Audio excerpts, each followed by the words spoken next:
বিসমিল্লাহির রহমানির রহিম। সূরা আল মুতাফফিফিন। ওয়াইলুল লিল মুতাফফিফিন, দুর্ভোগ তাদের জন্য যারা মাপে কম দেয়।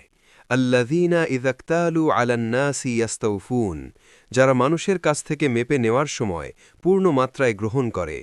ওয়া ইযা কালুহুম আও ওয়াজানুহুম ইউখসিরুন, আর যখন তাদের মেপে দেয় বা ওজন করে দেয় তখন কমিয়ে দেয়। আলা ইয়াজুন্নু উলাইকা আন্নাহুম মাবউসুন, তারা কি চিন্তা করে না যে তারা পুনরুত্থিত হবে? লিয়াউমিন আযীম, এক মহা দিবসে। ইয়াউমা ইয়াকুমুন নাসু লিরাব্বিল আলামিন, যেদিন সমস্ত মানুষ রব্বুল আলামিনের সামনে দণ্ডায়মান হবে। কাল্লা ইন্না কিতাবাল ফুজ্জারি লাফি সিজ্জিন, কখনোই নয়, নিশ্চয়ই পাপাচারীদের আমলনামা সিজ্জিনে আছে। শানে নুজুল। হজরত ইবনে আব্বাস রাদিয়াল্লাহু থেকে বর্ণিত, রসূলুল্লাহ সাল্লাল্লাহু আলাইহি ওয়াসাল্লাম যখন মদিনায় হিজরত করলেন তখন মদিনার ব্যবসায়ীদের অবস্থা এমন ছিল যে তারা মাপে ও মাপে চরম কারচুপি করত। মদিনার আবু জুহাইনা নামক এক ব্যক্তি ছিল যার দুটি মাপকাঠি ছিল, একটি বড়, মানুষের কাছ থেকে নেওয়ার সময় ব্যবহার করার জন্য, এবং অন্যটি ছোট, মানুষকে দেওয়ার সময় ব্যবহার করার জন্য। ব্যবসা বাণিজ্যের এই অরাজকতা ও মাপে কম দেওয়ার প্রবণতা দূর করার জন্য আল্লাহ তাআলা এই সূরাটি নাজিল করেন।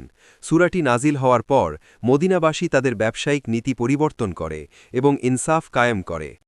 একটি শিক্ষণীয় ঘটনা।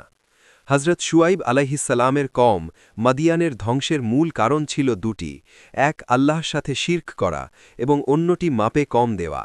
তারা মনে করত সম্পদ বাড়াতে হলে মাপে কম দেওয়া ছাড়া উপায় নেই। শুয়াইব আলাইহিসসালাম তাদের বারবার সতর্ক করে বলেছিলেন, হে আমার জাতি, তোমরা মাপে ও ওজনে কম দিও না।